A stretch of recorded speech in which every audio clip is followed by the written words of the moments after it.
Good evening, all. We're going to go ahead and call this meeting of the Project Connect Community Advisory Committee to order at 5:02 p.m. on Thursday, February 8th, 2024 at the Austin Transit Partnership Office Boardroom at 203 Colorado Street, Austin, Texas 78701. The first thing I'll be doing is going over our call to going to our roll call. So as I call your name, please say here or raise your hand to acknowledge you. Myself, Chair Har, I'm here. Vice Chair Flateau, here. Secretary Summers. Mr. Brooks. Mr. Crossley. Here.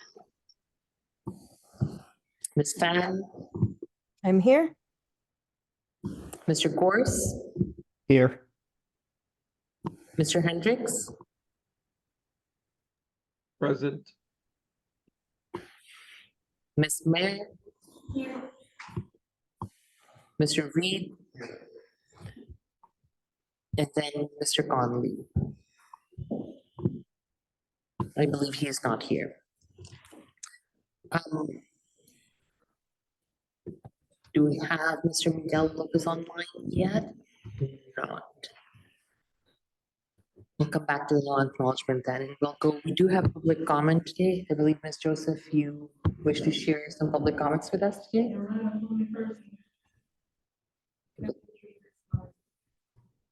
Sure.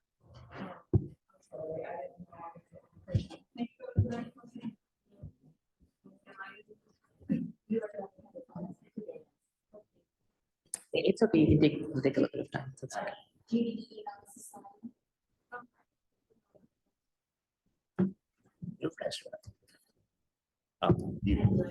Yes.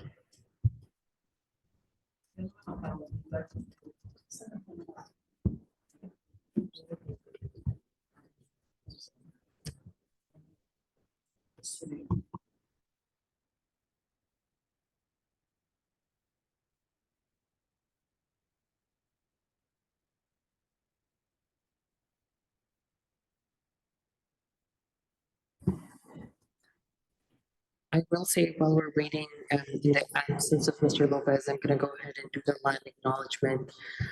We would like to acknowledge that we are meeting on the indigenous lands of Turtle Island, ancestral name for what now is called North America.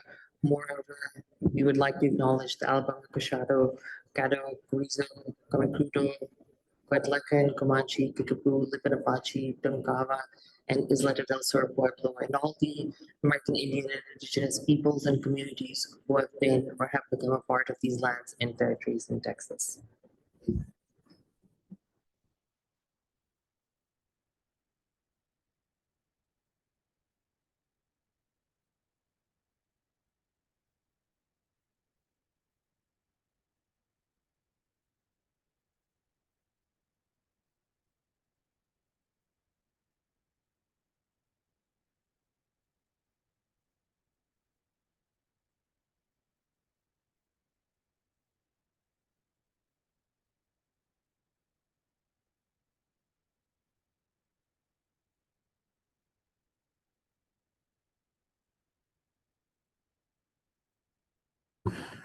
The interpreters, is there still an echo from the mics? So all the mics are not on at the same time.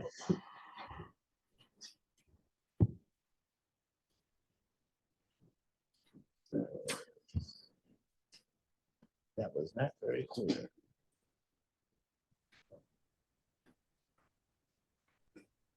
So wait, which one is it? I think, okay. Check, check, check, check. All right, so.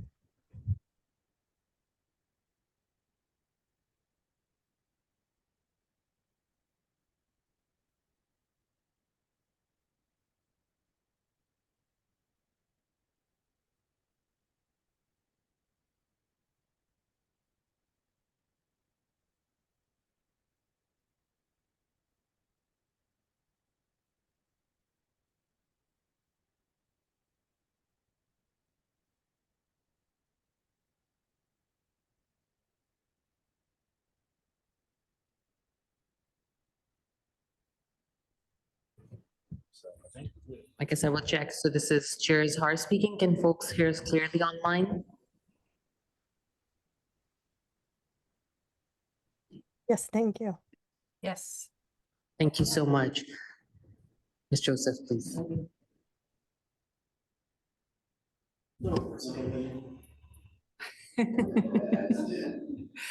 Thank you, Mr. Chair. Members, I appreciate your patience with me. I just wanted to make a few comments as it relates to your agenda items tonight.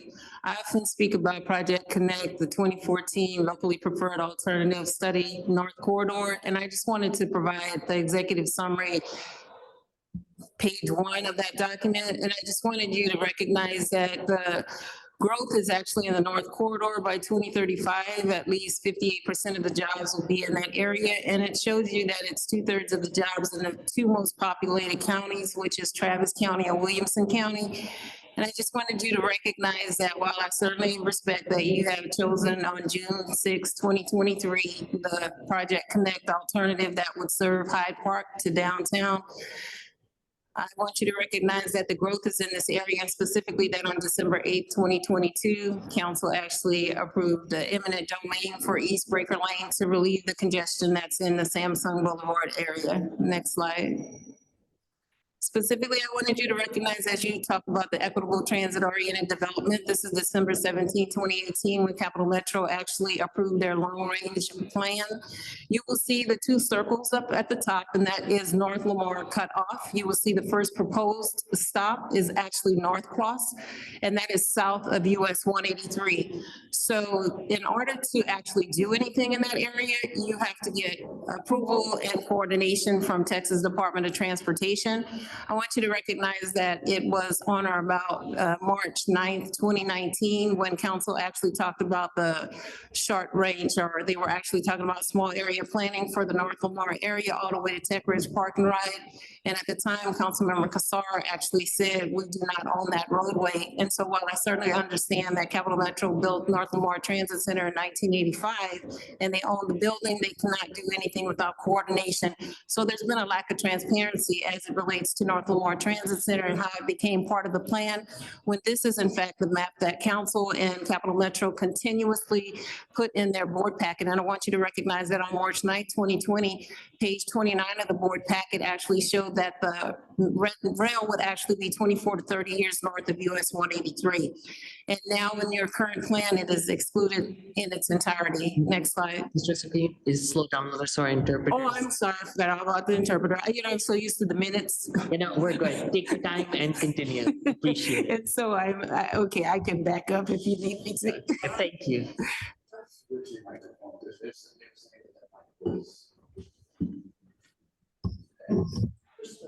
Oh.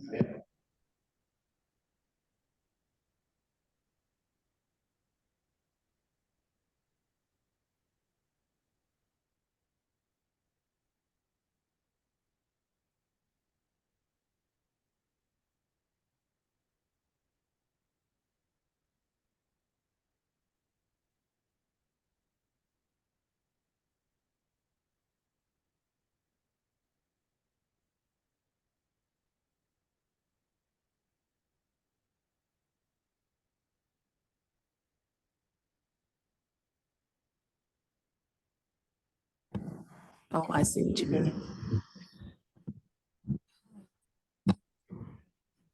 So you can just go back to the first slide and I'll try to recap for the interpreter. So this is a slide from 2014, the Project Connect North Corridor, locally preferred alternative. And when I testify, I often mention North Lamar and the area north of US 183. So the importance here is that this is the corridor, specifically Palmer Lane, which is FM 734, Samsung to Apple. And what's important is for you to understand that the jobs are in this area. So 58% of the jobs will be in this area by 2035. And 2/3 of the jobs would actually serve the two most populated counties, and that's Travis County and Williamson County. So that information is there. And while you may have chosen a different route, which you have from Hyde Park to Yellow Jacket Lane, that growth is still there, and council recognized that on the last meeting of Mayor Adler and the members that were leaving the board at that time, or council. So that was December 8th, 2022, where they exercised eminent domain for East Breaker Lane. East Breaker Lane is actually off of Dessau Road. If you're familiar with the area, that's Pioneer Crossing. So in the Pioneer Crossing area, Samsung Boulevard is in that area. And directly across from Samsung is East Village, which is 425 acre mixed use development. So it's bigger than a domain. And there will be approximately 2,200 apartment units there. And there will also be approximately 450 homes in that area. So that's just one example of the growth in that corridor. Right about Dessau and Palmer, you have another 2,000 apartments that are actually in existence today. And the closest bus stop is Route 392, which is a mile walk. And most of the affordable housing units in that area are 1 to 5 miles. And a point of reference is December 15th, 2020. If you go to the Travis County Commissioners Court agenda packet, Monique Coleman was doing the community development block grant update, and I asked her to put the bus stop distance from the low-income housing tax credits in the spreadsheet for me so that everyone could see just how far our low-income residents are walking. So I just want you to recognize that there are over 2,000 units now. There are approximately 300 more being built right at Dessau and Palmer. And there's no shelter, there's no bus stop, there's no route. And the point of reference is July 27th, 2020. That's when council and Capital Metro actually unilaterally eliminated 3 Northeast minority metro rapids. And Samsung to Apple on FM 734 was one of those routes. The other route was Dessau. It would have gone all the way to ACC Highland, to the new gold line that was in the original plan. And the third one was Decker to downtown, which would have served African Americans in Craigwood all the way to downtown. So today, there's no transportation in those areas other than the 339 bus route, which is over off of FM 969. And I'm mentioning that, I know that's more than I said before, but it's important because council just approved the Housing Authority of Travis County FM 969 project last Thursday. And that's about 300 units. So these are regionally significant corridors with no transportation. And your point of reference for this is Campo 2021. Next slide. This is from December 17th, 2018. Capital Metro actually approved the Long Range Project Connect Plan. And what I wanted to point out to you is that those 2 circles at the top show North Lamar Transit Center, but the words North Lamar are cut off. The first proposed station, the dot, is actually North Cross, and that is south of US 183. The area that's north of US 183 is Loop 275, and that's TxDOT's, Texas Department of Transportation's right of way. And so Commissioner Reuben Brooks actually testified that day, and he encouraged members to actually speak with TxDOT about that area. And they never transparently did on the record. The next point of reference is 2019, when council actually decided to indefinitely postpone the small area planning from North Lamar Transit Center to Tech Ridge Park and Ride. And I think it's on or about March 9th, 2019. March 7th, 2019 was when they had a work session. And then on the 9th is when they indefinitely postponed that item. So if you're wondering why the people in Northeast Austin don't necessarily support Project Connect, it is because the data shows us one thing and the decisions say another. So this is the map that council had in their board packet repeatedly. So the question becomes, when you get to your equitable transit-oriented development discussion tonight and in the future, who made the decision to include North Lamar Transit You Center? gotta cut people When off. was You there only get a 3 minutes. discussion Um, Do that. when was there discussion about? 3 minutes. Thank you, Mr. Carr. Mr. Carr is reminding us that we do have 3 minutes for speakers, so I just slow it down and repeat it, and so I'll go to the next slide, and thank you. thank you, Mr. Carr. And so this is the equitable transit oriented development study. And you'll see that it has North Lamar Transit Center because Capital Metro actually owns the building. And again, if you look at the map from 2018, which is the long-range plan, which is also mentioned in the Federal Register, which is open now, and I would encourage members who are listening from the community to put their comments there. You can simply Google Project Connect, Federal Register 2024, and that information will come up. And so if you're for or against, I am obviously against, and my comments are specifically related to Title VI of the Civil Rights Act of 1964, which prohibits discrimination based on race, color, and national origin. And I think that's the last slide. I only had 3. But if you have any questions, I'll gladly answer them at this time. It's a little hard for me to slow down since I'm always rapidly speaking, but I do respect that you have a translator. Appreciate that. Thank you. And thank you for the extra time, Appreciate it. Thank you. certainly. So hopefully, okay, is there still a concern with sound? Still very bad. Let's at least check. Could we do maybe microphone checks? I hate to do that and take time for the meeting. Can you all hear me clearly? We can hear you. Yep, no problem. Yep. Hello? Testing? How's that? Good. Sounds fine to me. Can y'all hear me? We can hear you. Okay, great.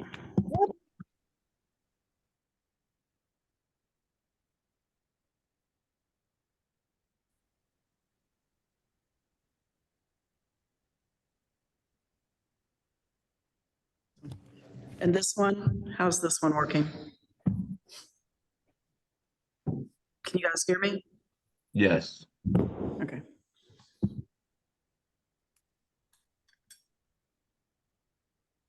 Testing 173.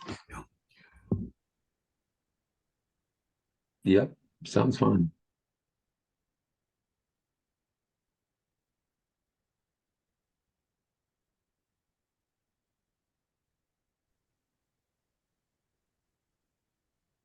So just letting folks know if you're joining us in person or online, give us a few minutes to make sure that we have the technology all set up and then we'll proceed.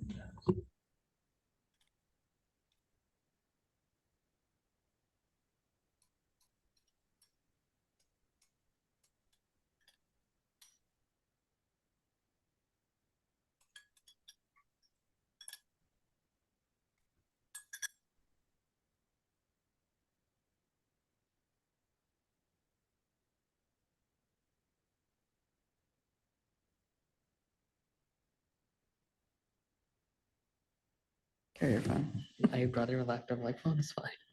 Can you all hear me clearly now? Does this work better? Loud and clear. Loud and clear? Okay. And for the interpreters, does this work as well? Interpreters, can you let us know?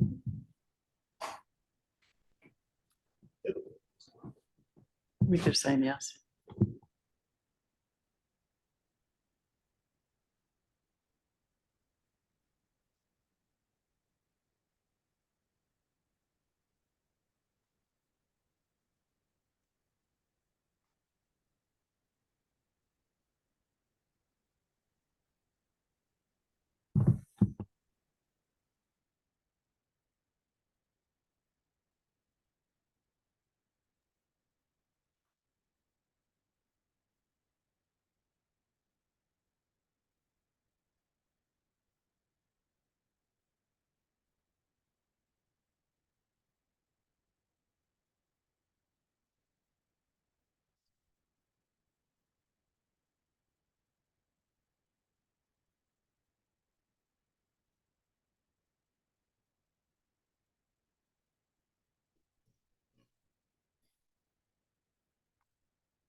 Could the interpreters let us?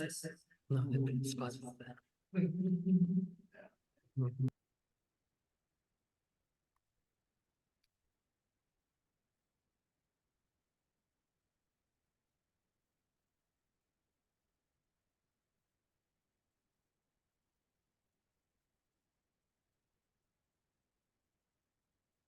So just to let our interpreters know, I'm gonna try to speak in as much into the mic as possible and try to speak slowly and clearly.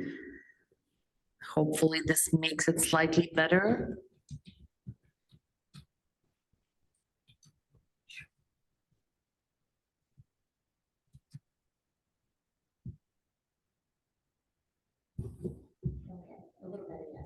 Okay, I guess we will try to continue with this. So the first item that we have on our agenda is approval for January 11th, 2024 minutes. These were distributed previously by Mr. Lopez. Did anybody have any comments on the minutes? Move approval. I appreciate that. Vice Chair Flato moves approval. Do I have a second on that? I'll second. Thank you, Ms. Summers. So we have a motion by Vice Chair Flato. We have a second by Ms. Summers. This is to approve our January 11th, 2024 minutes. All in favor, say aye or raise your hands. Aye. Aye. Aye. You all say aye at one time. Oh. That passes unanimously. Thank you all. Which takes us to our first action item. This is the creation and appointments to our CSE working groups. So just a reminder to our new members as well, the idea behind the working groups is that there's a space for folks to really dig into the details, be able to have conversations with relevant staff, be able to figure out all the different elements that we think are important related to any particular subject. I'll say I had talked about this previously. I roughly have an idea of at least 5 that seem to have emerged. So one is related to equitable transit-oriented development, and this is a wide ranging issue in the sense that we have city staff and Cap Metro staff both working on it. Public safety, this was again discussed last time as well. We do have, we would like to have a working group on light rail and design more generally. So looking at the work that we'll be doing through the spring and through the fall, the light rail element, and we'll get some of those updates here in a second. Governance, I would appreciate, and I have a few people say that they would be willing to continue serving on it. So we would have governance, which we've had in the past, and then anti-displacement planning, which is related to our anti-displacement planning funds. Is there anything that I'm missing or folks would like us to add or consider? Each person serving on just one. You wanna- Each person serving on just one working group? No. Everybody can serve on more than one working group. The only stipulation is that no working group can have more than 5 people serving on it at any given time. So that's the only stipulation. And of course, your personal capacity on how many you would be willing to serve on. Do you have any other questions or thoughts?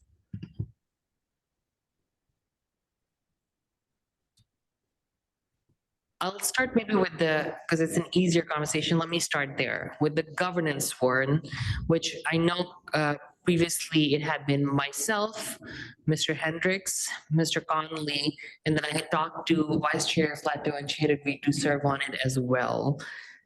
Does anyone have an interest in the governance working group? I'll stay with it. Perfect. Yeah, same. I'll continue to serve. Thank you, Mr. Hendricks. Okay, well, we can create them. I guess, Mr. Carr, if I can ask you a question, would you prefer for us to form the work groups one by one, or can we do it as a slate?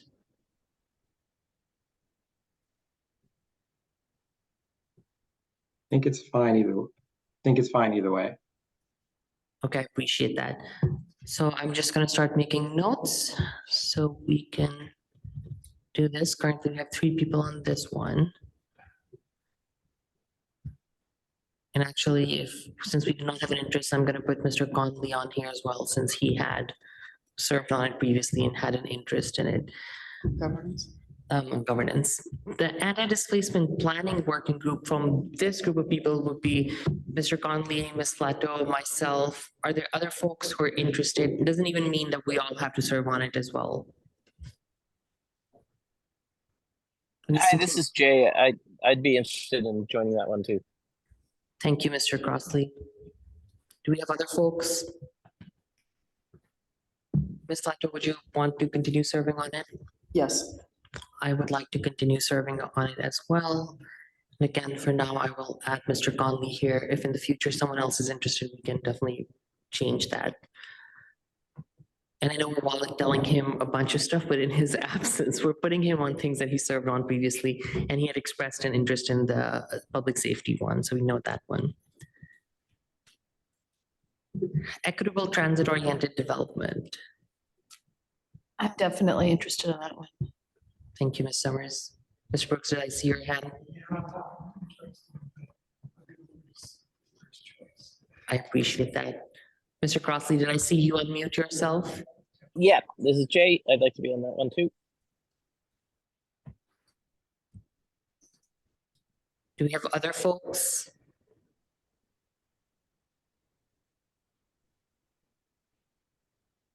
I'll also add myself to it. Thank you, Mr. Corse. And again, we can come back to it before we take a vote on any of these, so you're not tied if you do not speak up. We also have the public safety one, which I believe, Ms. Mary, you had said you were interested in serving on it. Yes, I am. I know Mr. Conley was interested in serving on it. I'm definitely interested in serving on it as well. Are there other folks? I'm on that one. Oh, thank you, Ms. Leto. And I should ask folks, if you have questions on what any of the scope of these would be, we can definitely talk about that as well. With the clear understanding that sort of the working groups can set up their own scope, so whatever feels good, and there's no scheduling currently, so the working groups will be scheduling later as well. So if folks have difficult availability, I understand that and respect that. And then the last one is the light trail design. I'm definitely interested in that one too. Thank you, Ms. Summers. And this will be taking us through some of the NEPA process and scoping conversations we're having right now as well. So just letting folks know through the end of the year particularly. Hi, this is Jay. I'd like to be on that one too. Yes, Mr. Crossley, sorry, I'm putting you on. Mr. Brooks, please go ahead. Okay, thank you. Thank you, I would Mr. like to be on it as well. I appreciate that. Thank you, Mr. Reed. We still have one more spot if somebody would like to serve on that one. Okay, before I move on, is there any other topic that you all feel like we're either missing or folks would like to dig into? Certainly, we can form working groups in the future as well. There's nothing stopping us from doing that. I just want to make sure that we're not missing on something that somebody might have an interest in. The one thing that comes to my mind is the bus and the rapid portion. I don't know if there's active work that needs to be done for a working group, but if not at this time, I don't want to forget that. I think that's important to remember. I don't know where I'm going with that, but. No, I think that's a very good point, and I've certainly thought about that. I'll be honest, I'm unsure on what maybe the scope of the ETOT working groups looks like. So perhaps once the ETOT working group either wraps up, perhaps there's space. We are a few people, so I guess that's the only thing I'm conscious of. But also, let's think about it and maybe put it on the agenda for next time as well. But I think that's a really good point. I'm making a note of that. Okay, well, in that case, I'm gonna go ahead and say the names again. Y'all tell me if I'm missing anything. So we have an equitable transit-oriented working group. This is Ms. Summers, Mr. Brooks, Mr. Crossley, Mr. Gorse. Public Safety Working Group, that is Mr. Conley, Ms. Mir, myself, Azhar, and Ms. Plateau. We have a Light Trail and Design Working Group. This is Ms. Summers, Mr. Crossley, Mr. Brooks, Mr. Reed. A Governance Working Group, which is Mr. Hendricks, Ms. Plateau, myself, Azhar, and Mr. Conley. And then an Anti-Displacement Planning Working Group, which is Mr. Crossley, Ms. Plateau, Mr. Conley, and myself, Azhar. Am I missing anything else? I was trying not to take up too much space, but if the anti-displacement has an opening and no one is on it, I would be happy to serve. Thank you, Ms. I don't want to Summers. take it away from anyone else. I appreciate that, Ms. Summers. So we're gonna go ahead and count you in the Anti-Displacement Planning Working Group. And I will say, so in the future, anyone can ask to, definitely ask to step off a working group. That's completely up to you if y'all feel like you have capacity. And then if somebody's interested in a working group, just let me know and I can put it on the agenda. And for example, the anti-displacement one now has all the people in it. We can always put it on the agenda, have a discussion, and if somebody feels like they would prefer to step down, we can do that. Any other comments or additions? Can you tell me more about the equitable group? The equitable transit oriented Yes, development? please. I appreciate that. So we're actually going to be getting a presentation very soon from our great ETOD team. But essentially, it's looking at some of the work that both Cap Metro and the city have been doing. Last year, there was a working group that has been working on the equitable transit oriented policy toolkit and planning plan. The idea is to look at how do we sort of leverage more housing and economic opportunities and public spaces and all of those different things around our different light rail, but also bus rapid stations. Cap Metro has particularly been looking at its two parcels that it has, and they were looking at some of the work that they're doing as part of that, the North LMR Transit Station and the South Congress Transit Center. And then similarly, our city staff right now, and they'll can speak so much better to it, but there's going to be some regulatory code-related things that are intended to happen this year, and then some planning work that will continue on that. So it's really looking at more of the neighborhood scope around station areas.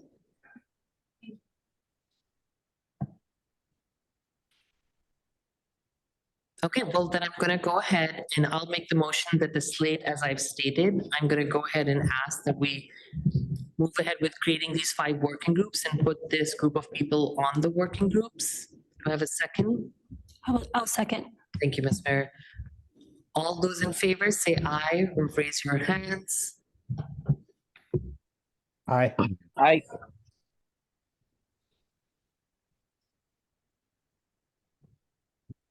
Ms. Fanning, I don't think I saw your vote. They have to have their camera on. Is- Sorry, yep.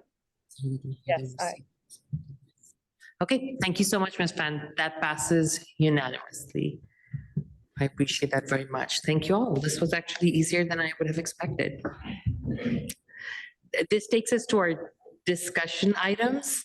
This is the first item that we have is the ADP Light Trail update, the NEPA process and scoping, and I believe we have staff from ADP joining us.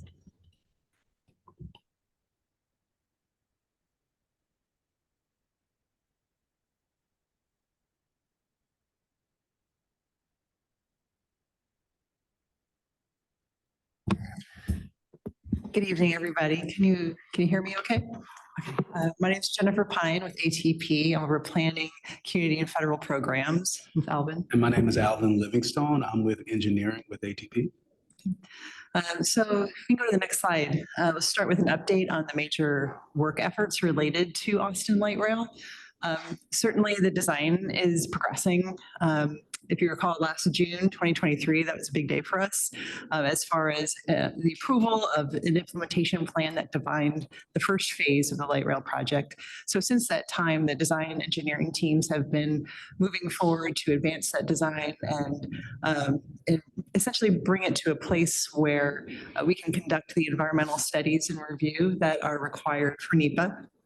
NEPA, which is abbreviated up there, is the National Environmental Policy Act. And we must comply with NEPA because we are pursuing federal grant funding to the tune of about 50% of the capital costs is what we're pursuing. So NEPA compliance is one of the many requirements that we need to fulfill. We expect this process to take between 18 and 24 months, and we're in it now. We're conducting a series of public meetings this month, and we'll talk more about that in a little bit. The purpose of these meetings, or a really timely input at these meetings, would help us to make sure we're looking at the appropriate range and scope of issues and questions as we continue these studies of the proposed project. So we'll come back to the public in with the draft EIS later this year. That will be the comprehensive discussion of the studies and an update on where the design is. The draft EIS was subject to a public comment period, and following that, in 2025, we would release a final EIS or environmental impact statement, and that would conclude the NEPA process. So this is one of the steps, for federal funding. There are others too that we're engaged in and will be for several years. So if we can go to the next slide. So the public meetings that we're holding right now, this is where they are. We had one at UT last week. We have one at Montopolis Rec Center on Saturday, and a few really for the remainder of the month. So at these meetings, we're talking about what's going on, what this NEPA process is that we're doing, and how people can plug into it. And so the rest of the slides that you're going to see here tonight are a subset of the materials that we're presenting at these meetings. And also, if you need a refresher of those at any time, it is on the ATP website. Go to the next slide. So the proposed project that we're evaluating and talking about at these meetings, this map might look a little different, but clearly the project is the same as was approved last June. About 9.8 miles of light rail transit that would be on street running. An electric system with about 15 stations. We did identify priority extensions last June from about 38th Street up to Crestview, and also on the east side out to the airport. So we are including those in the maps here, but we are not including those in the NEPA analysis at this time. We're conducting those studies on the funded part of the project. So if additional funding does become available for those priority extensions, we would accelerate that work with the Federal Transit Administration to roll them into the first phase of the project. So we can go to the next slide. So as part of our proposed project, one thing we would like to discuss with the community right now is a set of design options. So these are items that came out of either public comment that we heard earlier in 2023 or out of the technical work that's been ongoing since. Generally looking at station locations, there's a couple spots where there's some considerations with regard to multimodal integration and how bikes and pedestrians would integrate with the light rail. So, let's go to the next slide then. So, and we're going to actually tag team some of these. We're going to start from the north segment of the alignments, and I'll talk to you a little bit about about some of the options that we're looking at. So this segment right here we're looking at is from roughly Martin Luther King Jr. Boulevard to the north to 38th Street. As you see on 38th Street, there's a P, and that's a location for a park and ride site that we're going to be looking for to place in that area. And then, of course, there's 38th Street, and then the 29th Street station, and then the station in front of UT. Now, one thing of note that you don't see on this plan is between 22nd and 29th Street, we're going to be diverting vehicular traffic off of Quad in that stretch. So that is pretty much going to be light rail and bus in that segment there. Let's go to the next slide. Pedestrians and bicycles, yes. So in the downtown section, this is just south of Martin Luther King, in this area, the light rail would be running along Guadalupe Street down to about 3rd Street, turning east, and then turning southward again on Trinity towards the bridge across Lady Bird Lake. So in this area, there were several stations identified at 15th Street, and the one that's labeled Congress is actually, that would be kind of right outside the front door here. and near Colorado, or between Colorado and Congress on Third Street, and then a station down at near Cesar Chavez and Trinity. So in this area, we are looking at a couple of design options. One of those would be to add a station like in the vicinity of Aldridge Square. And this really came out of primarily public comment that we heard last year, that the station spacing is a little bit too far away downtown, that we should consider more access points. So this is part of that. Down at Cesar Chavez, this option is kind of, I guess, a fairly subtle move that would potentially take the station off street onto a diagonal instead of that 90-degree turn. And this is responding to an opportunity we have to work with a developer at that location to potentially integrate the station into their plans.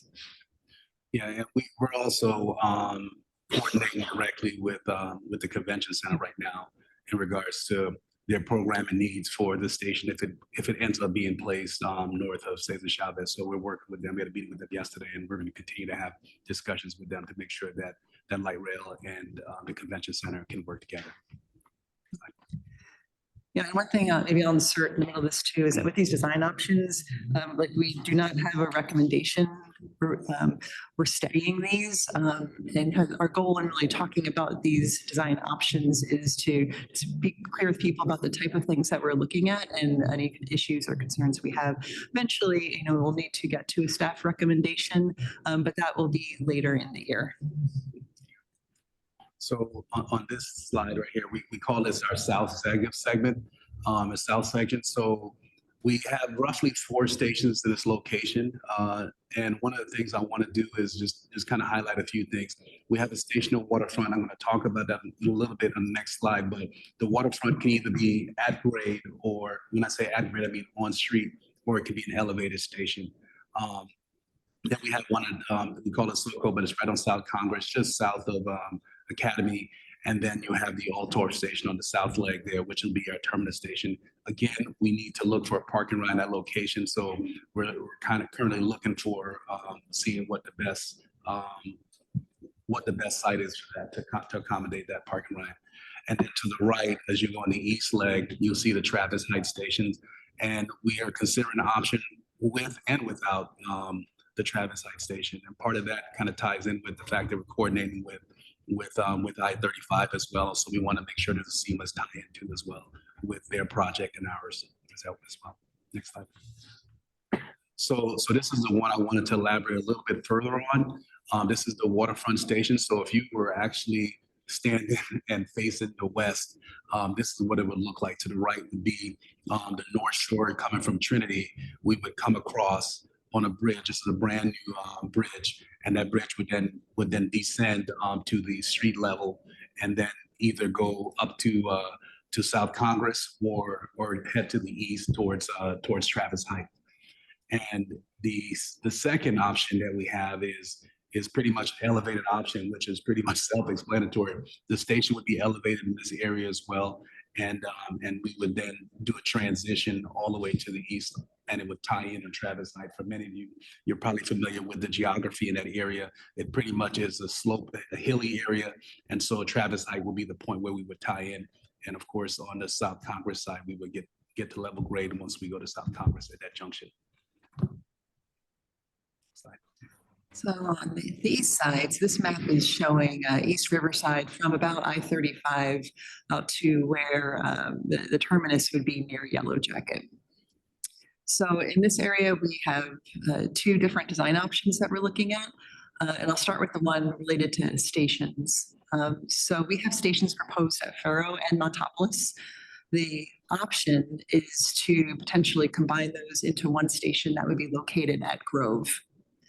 And the reason for that being contemplated, number one was to try to optimize our connections to bus service, especially serving ACC Riverside campus. And the other reason for considering this would be to more directly serve a fairly large affordable housing development that is being planned by the city at Grove.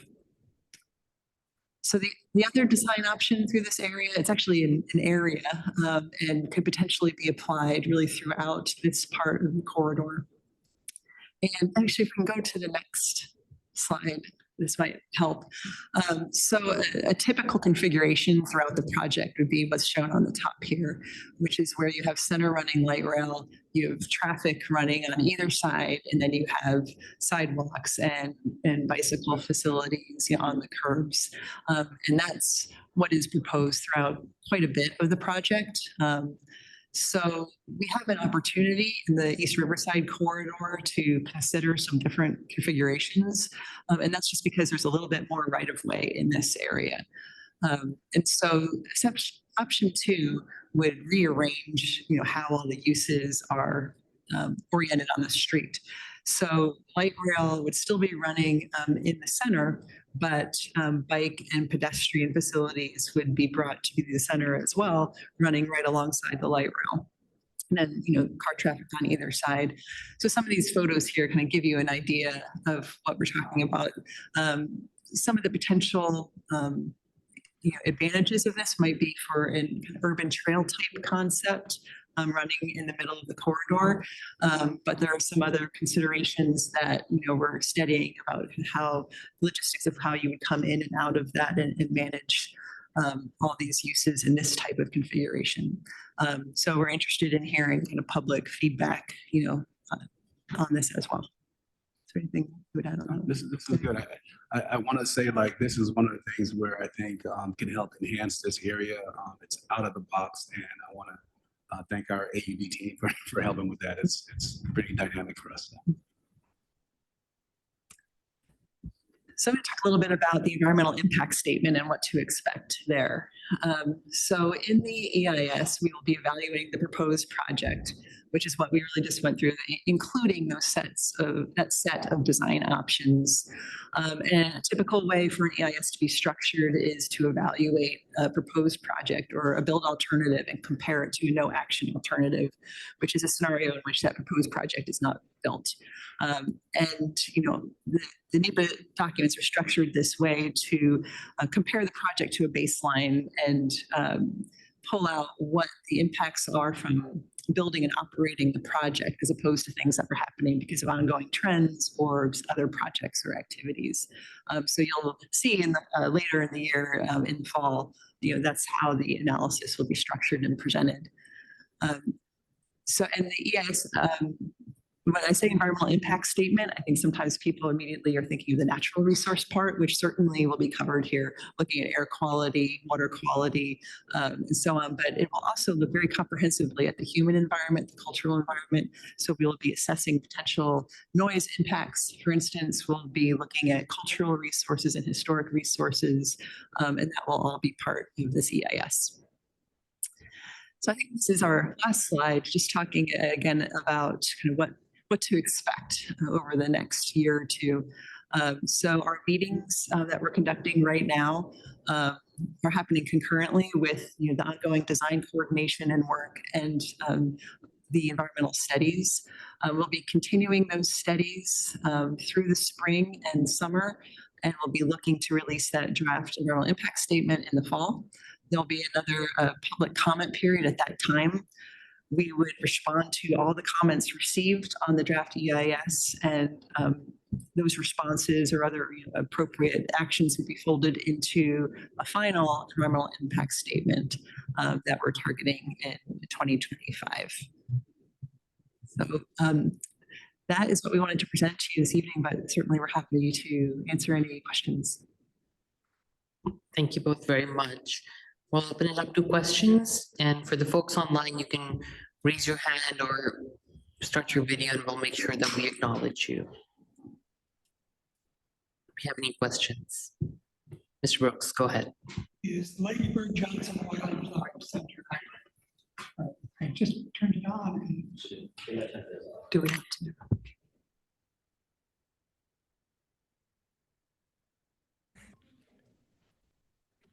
Okay. Is the Lady Bird Johnson Wildflower Center any way involved in your analysis? I don't think so, but tell me more on what you're. Well, there's this concept of green tracks, plantings within the tracks, and people have discussed it. keep proposing, it's a popular idea in Europe, keep proposing European plants which won't survive a Texas summer in here, and the authority around native vegetation in the Austin area is the Lady Bird Johnson Wildflower Center. They will tell you what trees will and won't grow, what plants will grow without additional water, and so on and so forth. And I think having them available at least would be enhance the NEPA process. So yeah, I think we.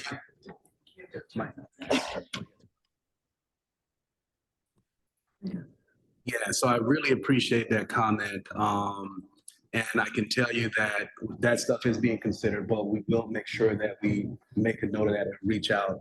On previous light rail systems I've done, one of the things we want to make sure, and we have done, is make sure that we did plant landscaping pallets that were native to the site. So that's something that we're definitely going to do. We're not going to forsake that. So, but I'll make a note of that. Right. You have to get their blessing. I appreciate that. I see Mr. Crossley. I feel like you were going to ask a question, Ms. Summers. I saw you were about to go as well. Okay, yeah, thanks. I'm just very excited about the infill station in downtown. I'm also excited about on Riverside locating the station near that project, but then maybe not as excited about going from 2 stations to 1 station. And I just wanted to support more stations and was curious if there's ways for us to engage in sort of, is there ridership analysis of, if more people can walk to a station, what the impacts will be. And I hope we're giving high priority to that, to having more people who can walk to a station. Respond to that, just to say, yes, that the ridership analysis and what you're describing is part of the evaluation of that particular design option and in general.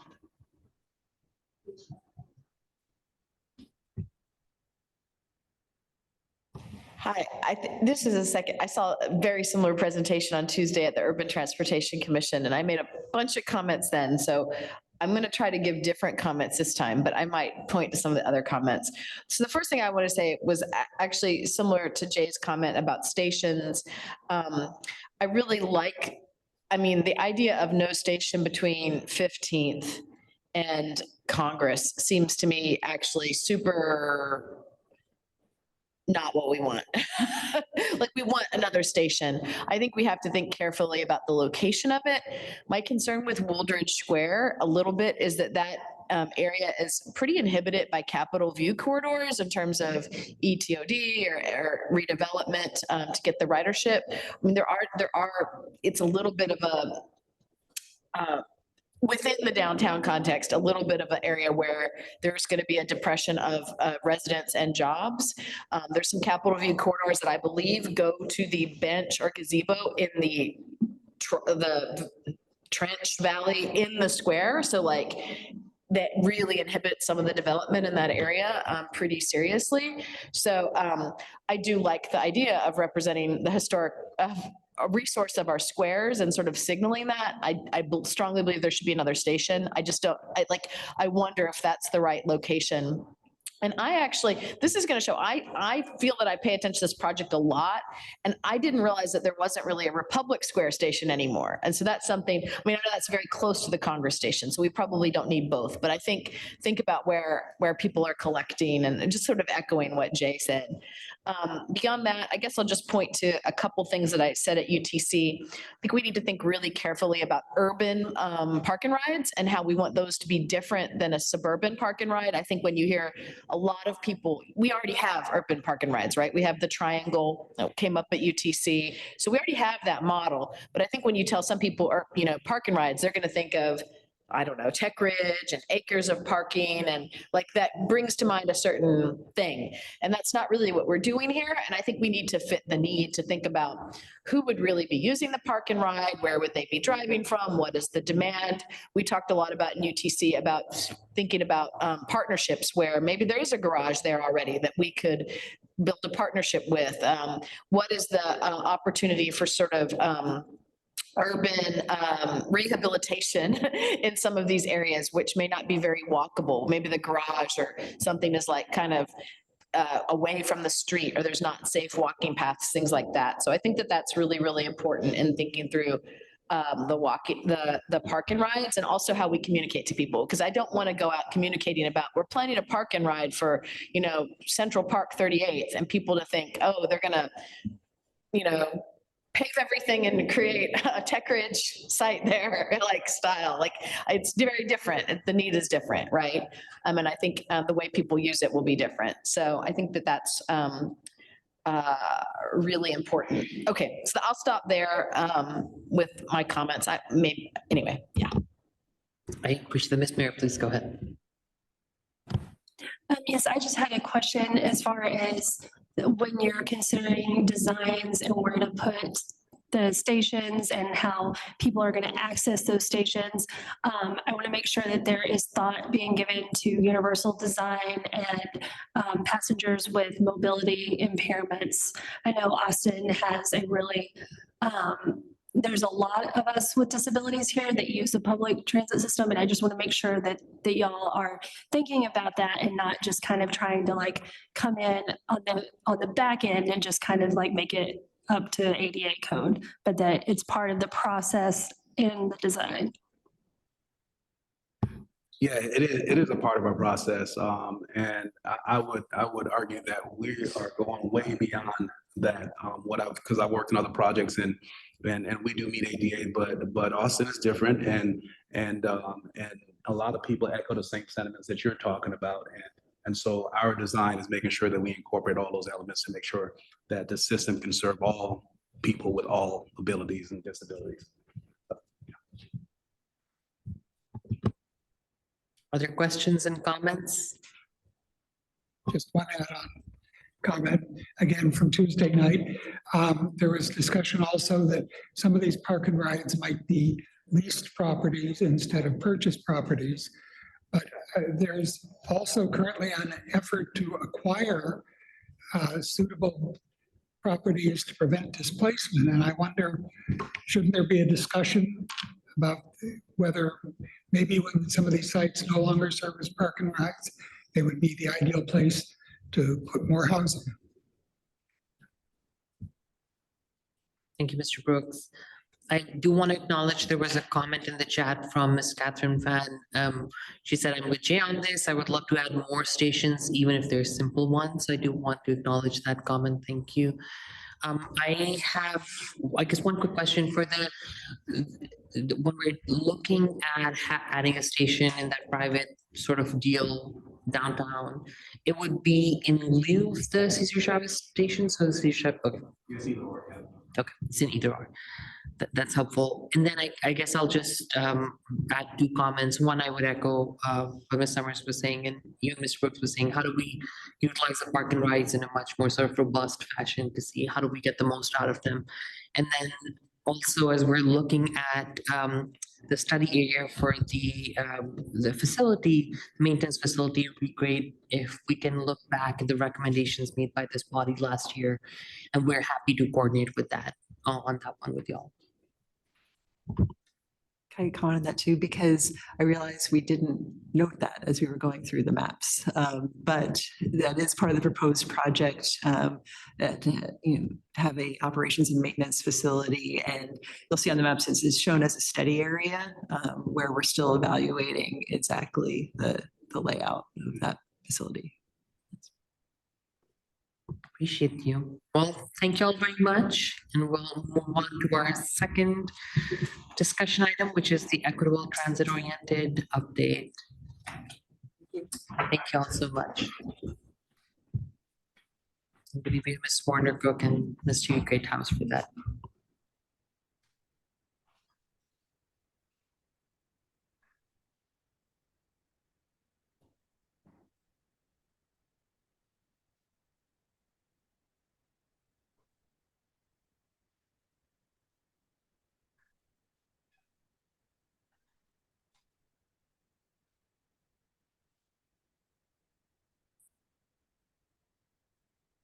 Y'all can get us started whenever you want.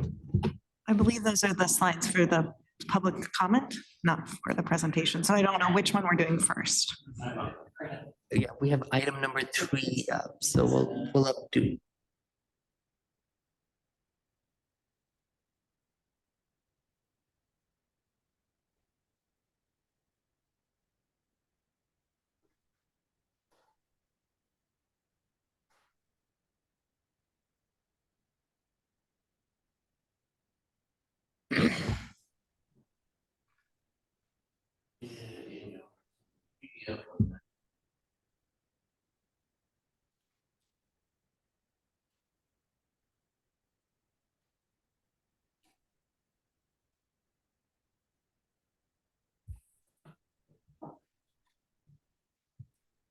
Okay, so we're good.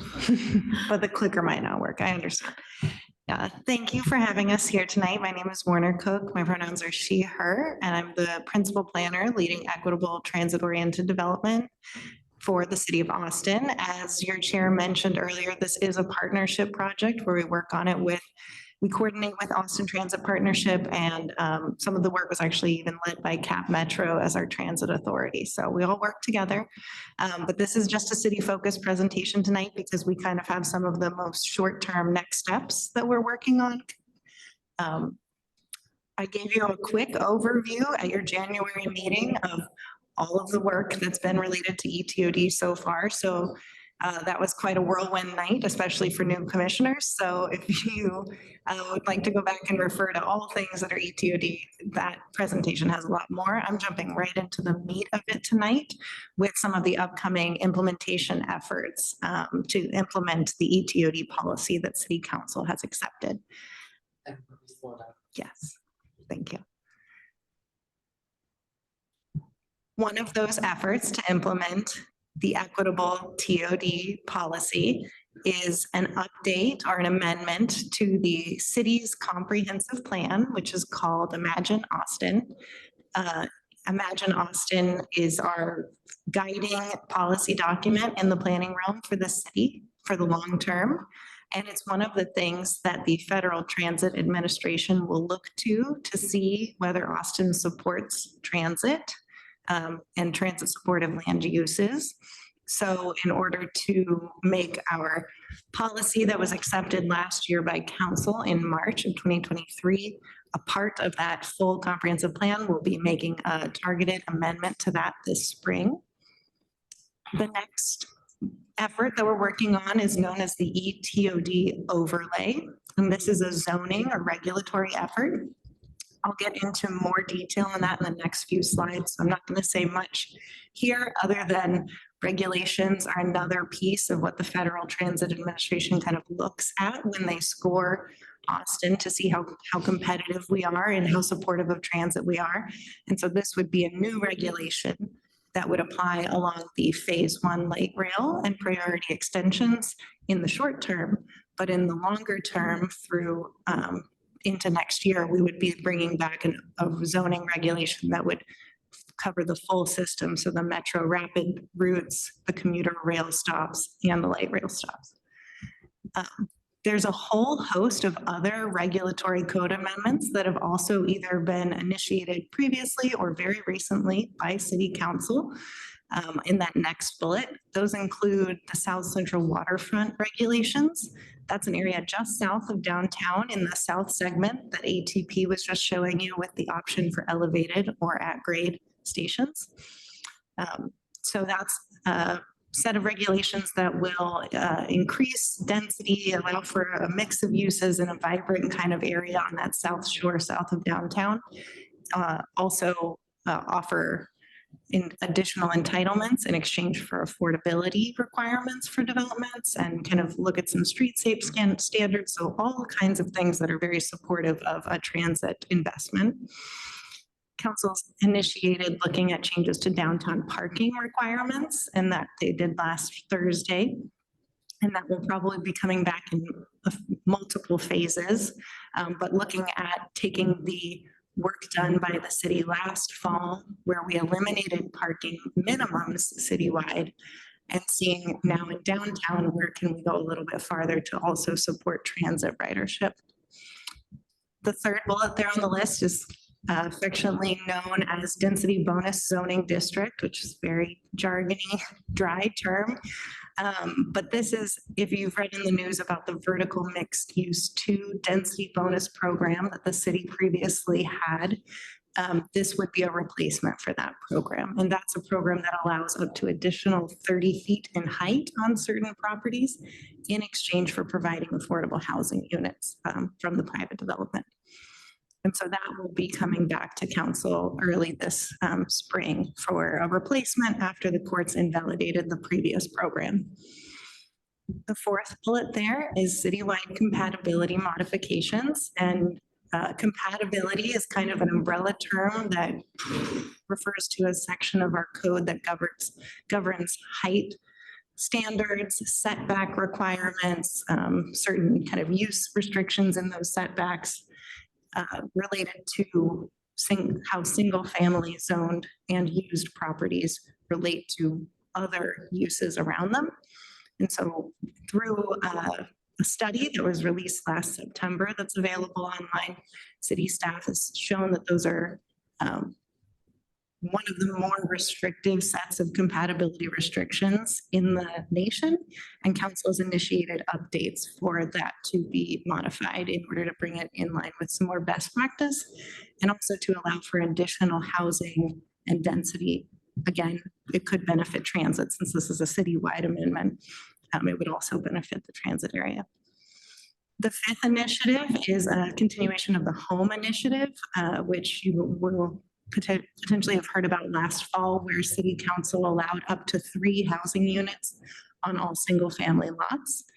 Another part of that resolution that was started last year is to reduce the minimum lot size from what it is today to be a smaller minimum lot size in order to hopefully have more affordable for sale options for people for ownership. And so staff will be bringing forward a code amendment that modifies the minimum lot size for 1 unit. And then the last bullet there is updates to the East Riverside Corridor Plan and Regulating Plan. This is that eastern segment that they were talking about for the option with the Greenway along East Riverside in the last presentation.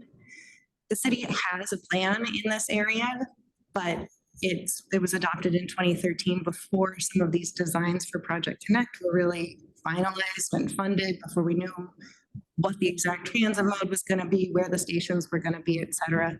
So now the city is recommending going back and looking at updates to those plans to sync it up with our infrastructure investment, and also honestly look at some of the things that we missed back then that we weren't looking at as closely, like displacement and commercial displacement. The final bullet here, I also mentioned last week in the CAC, or last month, and the CAC got a big presentation on it, but adoption of the North Lamar and South Congress Transit Center vision plans by City Council, and we're expecting that those policy documents would be adopted by Council by the end of this year. So diving more into the very timely work, which I am hoping that we will also have a chance to work with on your newly formed ETOD working group, is the ETOD overlay. This is a code amendment that's been initiated by City Council last week on February 1st, and it would apply a new set of zoning regulations to all non-single family zone parcels within half a mile of the Project Connect Phase 1 light rail and priority extensions. And so that's roughly from Crestview into downtown on North Lamar and Guadalupe Street. And then outside of downtown, it's South Congress Avenue to Old Wharf and East Riverside out to the airport. We wouldn't be recommending applying this new set of regulations in certain areas. One of those is the airport overlay, where uses, heights, et cetera, are really restricted in order to make sure that airport operations are safe. And honestly, also that people are not living in very loud areas near the airport. We limit density in that area typically. Other places that we wouldn't be applying these regulations are areas that already have transit supportive regulations. So one of those is West Campus near the University of Texas with the University Neighborhood Overlay. It would be very complex in a short time frame to figure out how new regulations would layer on top of those existing regulations. So in order to kind of get something accomplished in the short term, we're going to set those areas aside for now. It doesn't mean that there wouldn't be changes in the future. It's just that not through this process right now. We can go to the next slide. And a little bit more detail on what would those regulations do. I talked about where they might apply. What they would do would be to prohibit some certain commercial and industrial uses that are not very supportive of an active transit investment like light rail. So think about things like auto sales or drive-throughs, long-term storage facilities, things that don't really activate a pedestrian realm that people wouldn't necessarily be using transit to access. It would also create a density bonus program, which basically is a way for the city to offer additional entitlements in order to require affordable housing. And in this version of the bonus program, staff has been directed to allow up to 120 feet in height and consider where it could go higher where appropriate, was council's direction, for non-single family zone properties in that area. And it would require some of the units then created by that new development to be affordable. And it may supersede some existing regulations that are more restrictive. One example being the neighborhood conservation combining districts, or NCCDs. I have one more slide so we can get into questions because I know you all have them. And that's the timeline for the ETOD overlay phase 1 project. As I mentioned last week, council initiated the code amendment. This month, we are working as staff to develop what that proposal looks like, and they gave us kind of the outline and we're filling in the details. This is where a working group would be really useful to potentially have some coordination and input with staff for us to hear your feedback as we're developing that staff recommendation. Then it'll go through some internal review, legal review, et cetera, and notices will go out and more information will be available to the public by the end of March on what this proposal will be. And then in April and May, you'll see it going through the standard kind of public hearing process, planning commission and city council, and there'll also be some open houses as well in that time frame. And that's it. Those are the websites. And if I could also add to that, I'm Stevie Freehouse, Division Manager with the city's planning department over this body of work in addition to the code amendment. So I wanted to be here if you'll dive into code amendment questions that aren't specifically ETOD or just kind of ETOD adjacent. I'm happy to help answer those. But part of the process that folks will see for all of these code amendments, including the equitable TOD overlay work this spring, is this concept of a joint meeting. It is something that we did tried out in the fall with the first phase of the home amendments, where City Council and Planning Commission hosted a single joint meeting with City Council and Planning Commission all in the room at once to hear from the community on the items. And the equitable TOD overlay, as well as 3 of the additional code amendments that are moving forward in the spring, will all be the subject of a joint meeting that we anticipate is going to be set for April the 11th. Thank you both so much. Again, I'll open up to question and comments from our committee members. If you're online, you can raise your hand or start your video. Ms. Flato, please go ahead.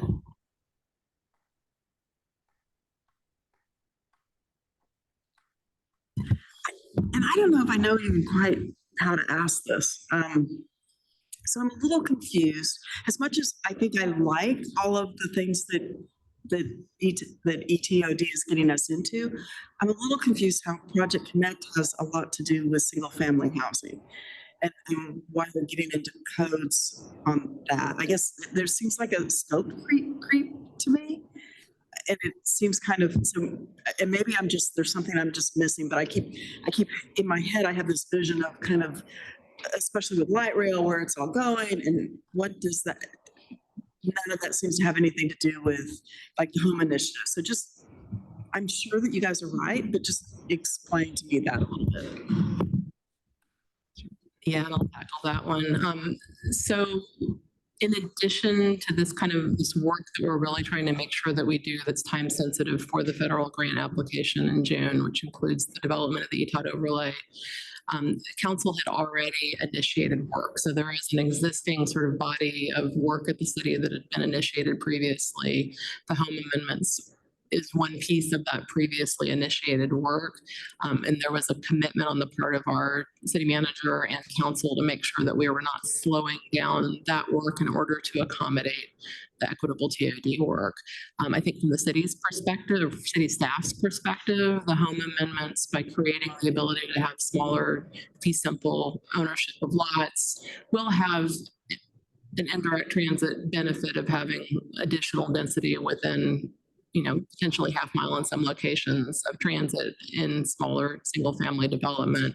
But I think the point is well taken that that one is probably not as directly related, certainly to the phase one grant application or the phase one light rail as some of the other work, but probably much more related to just kind of in general how well the Project Connect system of including buses and rapid bus works over time. But that's one example of one that we were already in progress of moving forward on, and we aren't slowing it down in order to do this work. But you're right, the relationship's a little less direct for that particular item. Go ahead, Ms. Summers. Do you have, it might be helpful to pull up the slide. I think it was maybe the next to last slide, if possible. And it spoke about possible prohibited uses within the Project Connect. Okay, here. Do you name some of those? Is that list in progress? Do you know exactly what those are? Is that something we can engage in February? Oh, yes. Yes, that list is in progress. We've heard feedback already through engagement that we've done and commission meetings like this that we've done about different things that people feel aren't transit supportive. So staff is working with a consultant who's actually going to, by the end of next week or something, give us a memo, but we're also doing our own review. We'd love to hear feedback from the working group about what they kind of see as transit supportive and not from the uses that are allowed in our code today. So yes, definitely an area that we are still working on. Appreciate that. And Mr. Constantine, I feel like you were going to ask a question. Yeah, thank you. And I guess my thinking about all of this is that the more people allowed to live within walking distance of the light rail stations, the more people who get to use the light rail stations. And that is one of my primary goals, is to have more people get the option to live healthy transit-based lifestyles. And so the point being is that part of what was said here is that the proposed various elements to allow equitable, healthy, dense development are proposed to not be applied to where there's an existing single family home, even right next to a light rail station. And so what the home thing does as a separate measure is allows for some amount of allowing more people to live within walking distance while separating the issues of say building much larger buildings on what is today a single family home. And so I strongly support allowing as many people as possible to live in these areas and having a bias towards that concept and equitable development and significantly increasing the capacity for people to use our light rail system. And so all that comes around to my point is can we help? And this is a very rushed timeline. So developing the methodology to measure housing zoning capacity with all these different zoning changes may not be possible the next couple months, but my preference would be that's our North Star is we want significantly more people to be allowed to live in this area as we build this light rail line, and that maybe it's okay to compromise in various ways as long as the total amount of people who get to benefit is significantly increased. Okay, do you want to comment on our study? Well, so sure. It's Reuven and I, and you should do more, but we did do a whole study where Reuven has developed his own ability to do the stops model. And the conclusion was if you allow 25% more people than the current Campo projections, you get, I believe, 40% more ridership. But if you allow almost 95% more density, you get 150% more ridership. So there's this exponential relationship between allowing more people and more riders, which I think the key, from my point of view, we are not trying to jack up the ridership numbers. We're trying to make sure more people benefit from this big investment.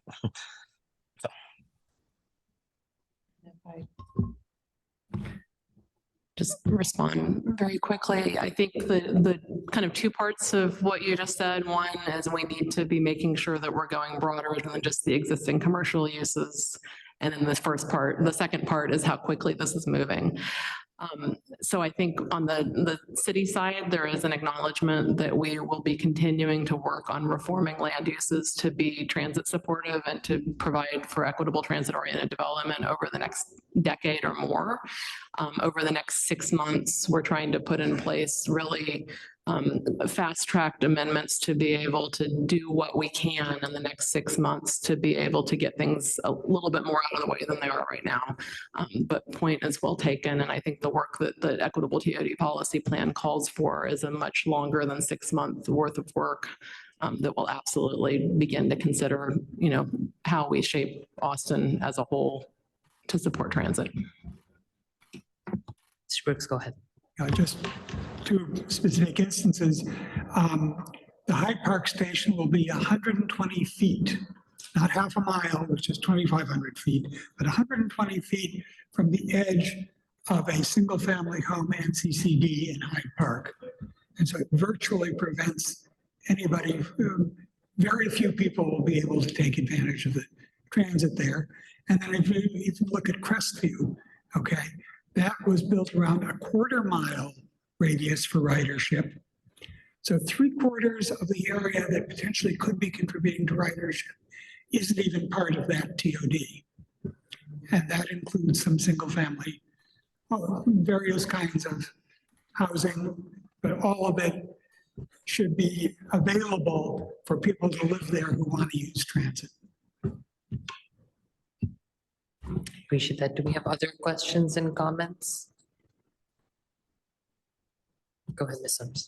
This is a comment. The thing I'm encouraged about is that we are doing things incrementally. So I think that, I'm sure you may get some feedback that we're moving quickly and that this isn't perfect. And I just think that doing things, a lot of times we've spent 3 years doing a small area plan that pushes the envelope, a 1/4 millimeter or something. And, and so I think that these kinds of reforms are what we need to do. We need to try some things. And then if it's not perfect, we add on some more and keep working on it as we, continuously try to support and give access to people who are going to be using this system. So I think that's really important. And so I'm excited, and I'm really excited to be on the ETOD working group especially. So I'll look forward to that.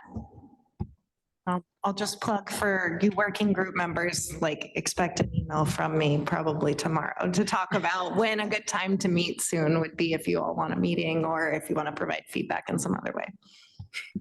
We really appreciate that. I have 2 questions, and if other folks have questions, you can do that as well.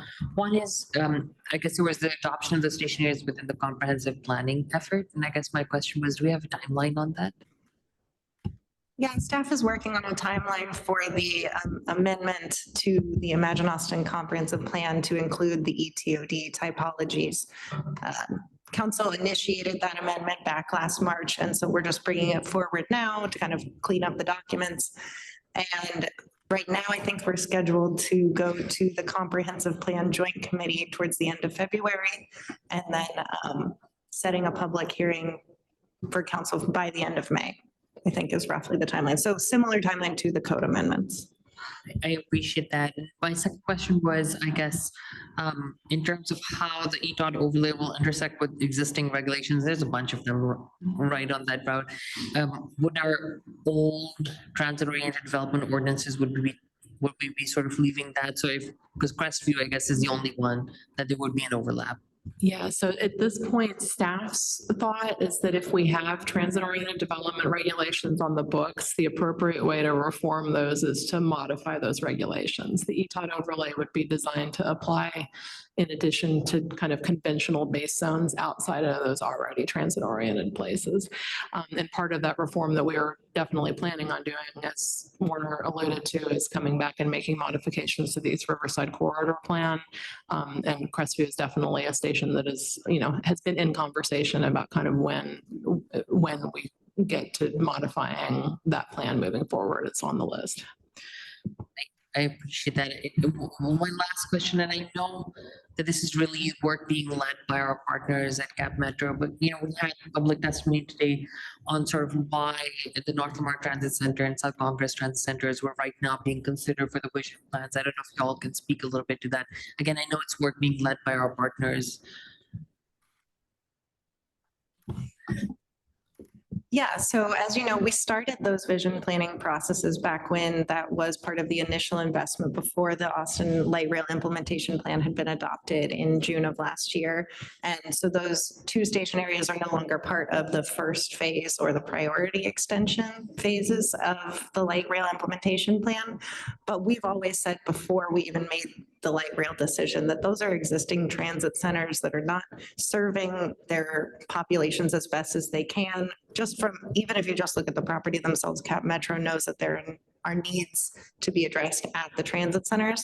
And that we know as city staff that the neighborhoods around those centers are not necessarily integrated with those transit hubs. So we've been looking at it as kind of like a phased approach again of how can we support the existing bus riders that are there today and the park and ride users that are there today, looking towards light rail in the future. I really appreciate that. I'll just end by saying I know this is a lot of work that seems to be going really fast. And I just want to thank you all and your team for honestly just trying to accomplish as much as we can in this phased approach. I think it's a very thoughtful approach. And to Summer's point, right, I feel like if you look at this, it's a lot happening right now, but I know that you all have been working on this for 2 years with the policy plan, the community connectors. So I just want to appreciate all the work that has gone into this. It's exciting to see more of it come together. Thank you all so much. Appreciate you. We'll move on to our next discussion item, which is a presentation, excitingly. And we will have Mr. McCamley from Transit Forward, and then we have a student who's helping us do that as well. This is a research presentation of the regional history of zoning and revolving loans. So thank you all so much for being here. If you can introduce yourselves as you start. Is it on now? Yes. Mr. Chair, members of the board, my name is Bill McCamley. I am the Executive Director of Transit Forward. We are an Austin 501c3 with a mission of doing education and engagement regarding transit here in Central Texas. And obviously our main focus has been Project Connect. A couple of the things, and I should have known better, I apologize. A couple of the things we do to achieve that mission, I noticed in the previous discussion, there was a question about home, for instance, and how that is related to transit. Our fall quarterly partner meeting actually had the design consultant that's helping out the city come in and talk about the map that is with those half-mile areas around transit. And I think the reason that home helps is that when the transit partnership goes to the federal government to make their application, how do I put this? The part of that application where our metrics perform not as well as our neighboring or competing cities across the US is that density area. We just don't. And so obviously the things that the city just talked about are going to be very important for helping us to get there. But even when you have single family lots, telling that story, showing the progress that we're making. Yes, we are not starting at the same place that Minnesota or Minneapolis, St. Paul or Denver is starting, but we're making progress. That's really important. I would also say, ma'am, to your part about the differently abled community, in May, we are scheduled to have a panel discussion at the ADAPT office to talk about how we work access and accessibility, both into transit per se, but also housing. And I think it's one of the things we wanted to very much emphasize is the connection between transit and housing. I don't have to tell the chair this, or probably any of you, is really important. One of the other projects that we work on is every semester, we have a student from a local university perform a research project for us. You can see that at our website under transitforward.org/reports.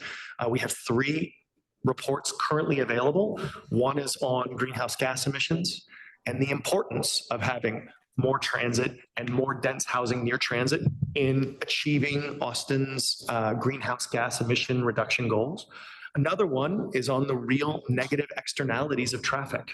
We all know traffic sucks, but I don't think a lot of us realize the monetary value, the amount of stress, depression, increases in domestic violence that traffic causes, and we have a report on that. The third one we have is by the person sitting next to me, Kat Ridge. Kat is a senior at St. Edward's University and did her senior paper on a couple of different things, looking at some of the history of zoning in Austin, how it was based on racism and how transit can kind of help, and transit-related housing can help deal with that. So she's going to take the first part of this presentation and go over some of her findings.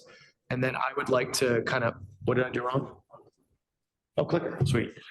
Take the first part of this, and then I want to talk about maybe one thing that we haven't talked about recently that you all might be interested in as a possible tool in the toolbox for helping deal with the affordable housing situation. So, Kat. Hi, everyone.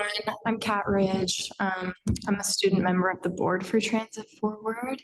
And this is some research that I was doing last semester on the history of racism and zoning in Austin. So zoning began as a concept in American city planning in the early 1900s. It started in Baltimore and Louisville, Kentucky, as an explicit ban of certain races from certain areas, which was pretty quickly deemed unconstitutional in 1917.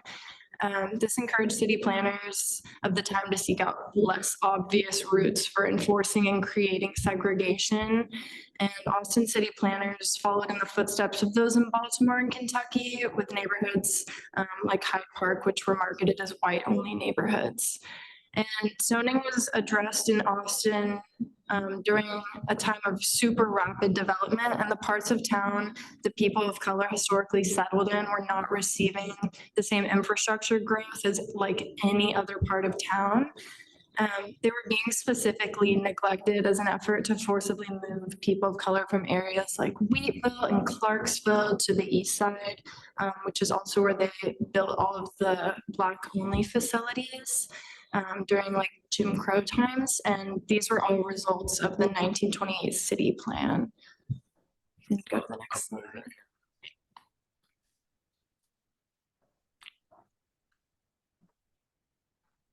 Can you move it, Yana? Sorry. Thanks. Awesome. In 1957, Austin introduced the Austin Industrial Development Plan, which further persecuted the marginalized groups of people living on the east side and allowed for all areas of the east side to be zoned as industrial, which subjected people of color living in East Austin to harmful pollution and hazardous activity, like right next door to their homes. Next slide, please. So these are just a few examples of the highly intentional zoning choices that led to further subjugation of people of color in Austin. And it brings up questions of how zoning serves our city now and who the zoning ordinances serve at the end of the day. We can go to the next slide. So the lack of density around the city in general, but more specifically around transit corridors, is bolstered by restrictive zoning ordinances in the city that originated in the oppression of people of color. And as the city now strives to meet ETA or equitable transit-oriented development principles, and has goals rooted in increased affordability, infrastructure, ridership. Zoning changes are vital to the fruition of these goals. So my hypothesis just aims to point out that in a city as progressive as Austin, we shouldn't be clinging to these archaic zoning choices rooted in discrimination, especially when all people have so much to gain from changes being made. Okay. Affordability is the biggest issue for Austinites. It's been voted so time and time again. And zoning for more density would create more housing and make it more affordable. It also allows for people to live closer to the city rather than moving to nearby communities. No, can you slow down? Oh, sorry. So zoning for more density allows people to live closer to the city rather than moving to nearby communities. And Austin also has modal shift goals for 2039, and that plan aims for only 50% of people to commute via car, and currently 73% of people commute to work alone. So creating more density and affordability around transit would be a step in the right direction for meeting these goals in the next 15 years. You can go to the next. The past few years have been some of the most grueling with regards to housing affordability in Austin, and instituting more ETOD principles like affordable housing, commerce, jobs, and access to transit is an equalizing factor that allows for all people, including those who have been historically excluded from what the city has to offer, to live comfortably in Austin. And then to conclude, cities across the country have taken steps to implement ETOD principles into their transit system. And Austin's first step clearly needs to be within the realm of affordability. And this would mean more affordable housing in areas that people want to live in. The development of this affordable housing could be potentially incentivized through a revolving loan fund. And that is what my friend Bill McCamley is going to talk about next. And Mr. Chair, members of the board, equity is built into our mission at Transit Forward. And what Kat just talked to you about is one of the reasons we're so strongly supporting what the city was just meeting about. So it actually is pretty good that we are following that up. What they are wanting to do is really important at helping get rid of some of these really bad decisions that were made in the past on blatantly racist reasoning. One of the things, though, that we haven't really talked about as a community, either through zoning, which the city is working on now, and some of those changes, and frankly, through the anti-displacement fund process through Project Connect, has been the concept of a revolving loan fund. And Kat did a little bit of research on this, and then we actually presented a little bit of research on this last year to the city council. And I wanted to bring that up again. All right, is this a little bit better? I'm a little closer. So trying to make sure that we look at all the options is important for us. So the concept of a revolving loan fund is pretty simple. Cities across the country have engaged in various different strategies to provide more financing at a lower cost to developers who want to do more affordable housing. And unfortunately, here in Texas, we can't do what they do, for instance, in Denver, which is require certain amounts of affordability in new developments because our state law prohibits it. So our only tools are providing more carrots rather than sticks. And we do some great things in Austin. I know the city's looking at really redoing some of those, even after the lawsuit that stops some of the affordability metrics, but this is another tool. And what that means is, can a revolving loan fund that is set up with a certain amount of dollars at lower interest rates be provided to developers who want to do affordable housing in a way to help them achieve their goals? And Mr. Chair, we were just talking last week at UT about some of the issues involved in this. And the lady from Katie Lofts was there and talking about, I think, Mr. Chair, was it 7 different funding sources that she had. It's 13, I mean, multiple funding sources that these folks need to be able to achieve the dollar amounts to build these homes. If Austin would consider a revolving loan fund, this could be another tool to help those developers achieve those goals. And Giannis, can we go to the next slide? There are different communities that have engaged in this. So just wanted to show out that in this presentation, you can actually click on those links. I'm not going to go into them now, but look at the Atlanta, Seattle, Boston, and Denver examples. I was just told today there's another decent example in Montgomery County, Maryland, in the DC suburbs, to show some possible examples of how these revolving loan funds are set up. And Mr. Chair, I'll conclude with the next slide. Because we have these restrictions, would it be a discussion point? Would you all consider looking at something like this to recommend for some of the anti-displacement funds? And the other question what I have, if yes, how would that be done? The way some of these other cities do it is they form partnerships with foundations and other private sector groups. So a concept could be here in Austin, if the city and if this board and then recommended to the city, could a specific dollar amount be committed to, say, the community foundation? And you could say to the community foundation, would we be able to set this up?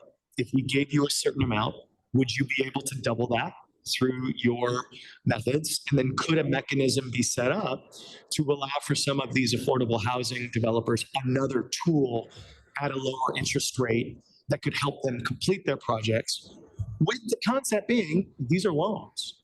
This money comes back in. So the loan would refresh over time and allow for new developers to come in and then apply for these funds moving forward. So we just wanted to bring this up as a concept to you all. I know that the CAC is deeply involved in the recommendations for the anti-displacement funds, and wanted to just bring this up as a possible discussion point to see if you all thought it was a good idea, whether you had any questions, if you thought it would be a good idea for us to maybe talk to the community foundation, with the city, whoever that would look like. So, Mr. Chair, I think the next slide is just our conclusion. We wanted to keep this relatively short and simple, but wanted to see if you all had any questions or comments for either Ms. Ridge, who did a really wonderful job with her report, or me in terms of the revolving loan situation. Thank you for your time. We're super appreciative. I appreciate that. Thank you, Ms. Rich. Thank you, Mr. McCamley. Do we have any questions and comments that folks have? Mr. Crossley, go ahead. Then Ms. Mayor will go to you. Hi, thanks so much. And thanks so much to both of you for that report. I strongly support the concept of a revolving fund, and just wanted to share that Fireman City, we've done a lot of work on this, and back in 2018 did a whole report and a whole sort of policy scan across the nation of how cities did TOD funds before or as they built light rail. And so there is a report with sort of recommendations on how you might do this in Austin. And that was always when we were proposing having TOD funds in the 2020 election, we always thought this would be a key component of it, if not the biggest chunk of it. So I strongly support this and hope we can work on it. Thank you, Mr. Crossley. I appreciate that. Ms. Mayor, please go ahead.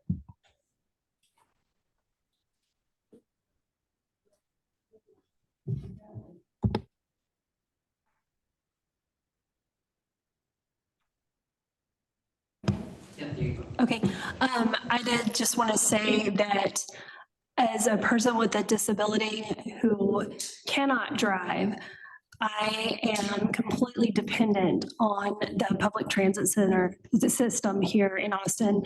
And that also affects where I can live, where I can work. And we all know that people with disabilities are traditionally underemployed and unemployed. And a large part of that is lack of transportation to jobs. So, and it's also intrinsically tied into lower income housing, because many of us because we are underemployed, are living off of Social Security. And so it's been a big issue in the community. So I appreciate all those things. I would like to also ask for some more information about your upcoming meeting, and will the results of that meeting be posted anywhere, or like how, what, can you tell me more information about that? So, Mr. Chair, ma'am, thank you very much for that. So Nancy Crowther is on our board. She is extremely strong in making sure that accessibility is woven into everything that we work on. We have our next quarterly partner meeting scheduled for the 28th. We're going to be talking about the intersection of traffic safety with transit. We have a good panel for that. And once that is done, we're going to work with Nancy to get a date that we can have the next partner meeting and the panel from there at the ADAPT offices. So we want to make sure that we're going to where people are at. That's really important. And we'll start to put a panel together. I'm sure we'll ask Cat Metro to come and have their disability person. I know Melissa Ortiz is on this call. She's done that before in the past. We'll probably ask someone from ATP to come and talk about how they're working the accessibility issue into their designs. And then when I met with ADAPT, they were actually more concerned with the housing portion of this and making sure that as we do density, which we want to do so that more people can live near stations, that housing is accessible. So we'll be inviting someone from the city to come and talk about how that works, how it's enforced, et cetera, and so on, so we can have this conversation. We don't have a date yet on that, and we don't have a panel because we have the other one at first, but as soon as we get that out, we'll put it out to our list, and I'm sure Nancy will get it out to everyone in the community. Okay, would you also consider inviting someone from the Austin Mayor's Committee for People with Disabilities? Thank you. Yes. Thank y'all. Do we have other questions or comments? Mr. Brooks, please. People Fund operates a revolving loan fund for small businesses. And their interesting wrinkle is outside investors can participate in the fund. I think that provides extra income. Thank you, Mr. Brooks. I'll just quickly say a few things here. Thank you both for being here. Really appreciate it. We were challenged last year by folks who really wanted us to engage with younger people. So, Ms. Rich, we're very glad you could come and present to us and share some of the findings. We're going to continue trying to do that as we move forward as a body.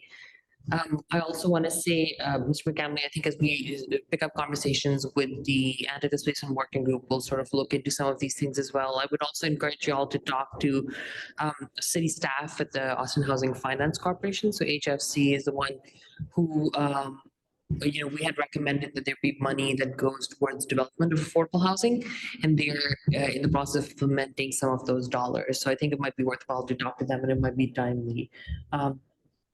Thank y'all for being here. We really appreciate y'all. Mr. Chair, thank you for your time. And we'd be willing to put a little skin in the game on this, especially after June. Hopefully when the changes that the city are working through zoning are passed, that we should have some bandwidth on that. So if we can assist your working group on this item at all, and I know Jay's interested as well, we'd be willing to do so. So thank you very much for the opportunity to speak today, and appreciate the work you guys all do. It's really important.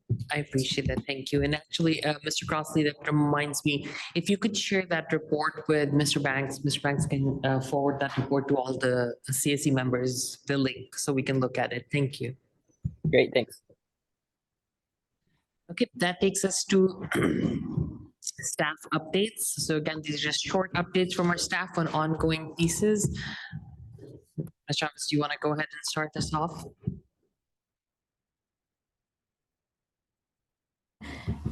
I actually have a very brief update from Project Connect office because Peter was unable to attend today. Just to let you all know that the South Central Waterfront team will be releasing the next version of its plan later this month.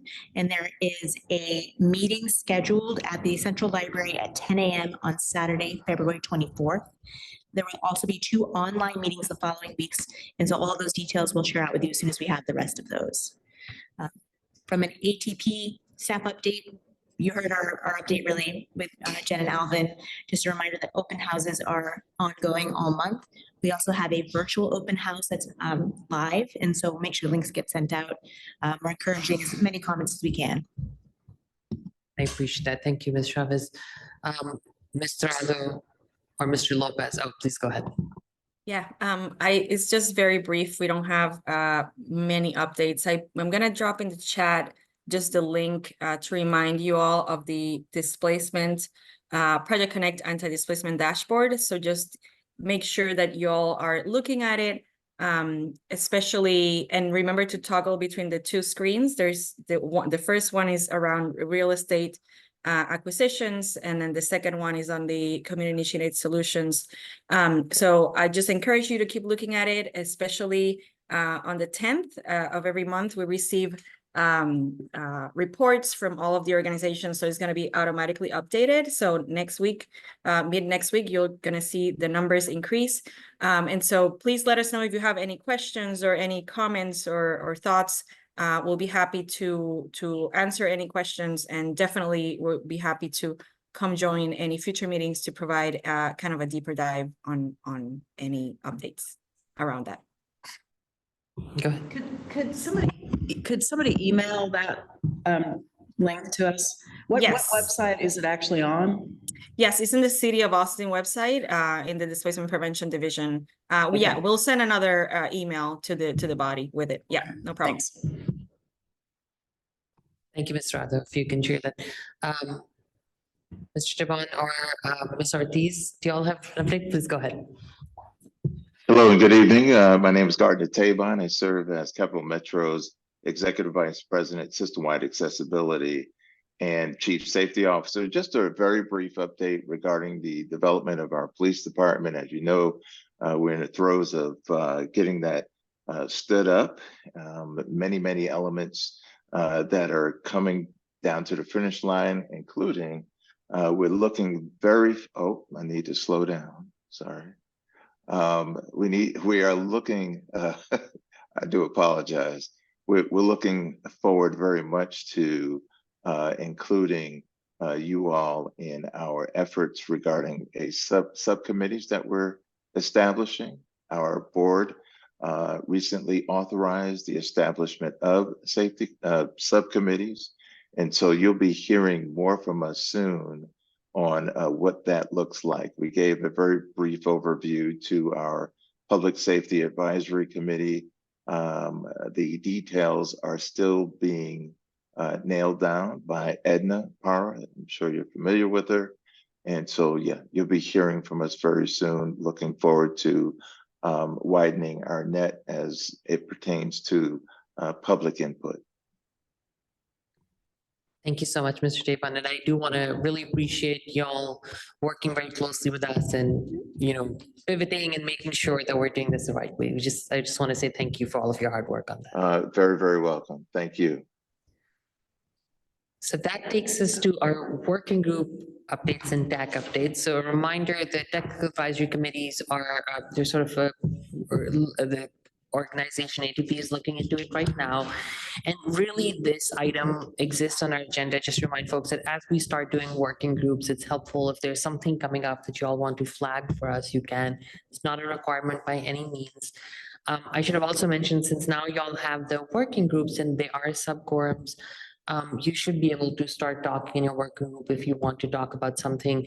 There's no requirement to have a chair for a working group, but I do really like if there's a lead to the working group, because if something is to be put on the agenda or something, then we need to just coordinate with staff. So if y'all can meet and identify that person and kick off some of those conversations, that would be great. Again, I think some conversations are more timely than others, but this is just as we proceed. Which brings us to future meetings. Oh, go ahead. Just on that topic, so we will help coordinate some of those conversations to get you all started and identify leads with you to make sure that the organization happens. So look out for an email from us and then we'll move forward from there. And I would definitely say, I know we heard from the EDOT working group, our staff will help coordinate with that. I think with Light Trail, Ms. Chavez, you and your team will help with that. And then for the other three, we can sort of continue again from a timely perspective. We'll just figure that out. So this takes us to future meetings and agenda items. Do we have any requests for future agenda items? We do have a fill outstanding requests. We're working through them. There's a number of items. What's that meeting date though? That's the. Which one? I'm sorry, Miss. March is the date because we had I think we are holding it earlier. The 7th? We'll just look at that in It's March 7th. Yeah, so we should note that. Yes, so our next meeting, thank you, Slenda, for that reminder. A reminder to folks that our next meeting is on March 7th, which would not be regularly scheduled time, but we did that as part of our agenda to avoid essentially the spring break, where particularly folks who might have children wanted to accommodate that. Ms. Summers, go ahead. I have actually a request, which is I don't think that our meeting schedule is on our website. And like a long-term 2024, like all the meetings might be helpful to the public and to also to us. So Yes, and just to be clear, Ms. Summers, our fully right now, our names aren't on there. Our working groups are also, as we were getting all set up, that is next in agenda to have our website updated for everything else. Okay, so that takes us to essentially adjournment. So I'm going to go ahead and adjourn this meeting of the Project Connect Community Advisory Committee at 6:57 PM. And thank you all very much. Thank you.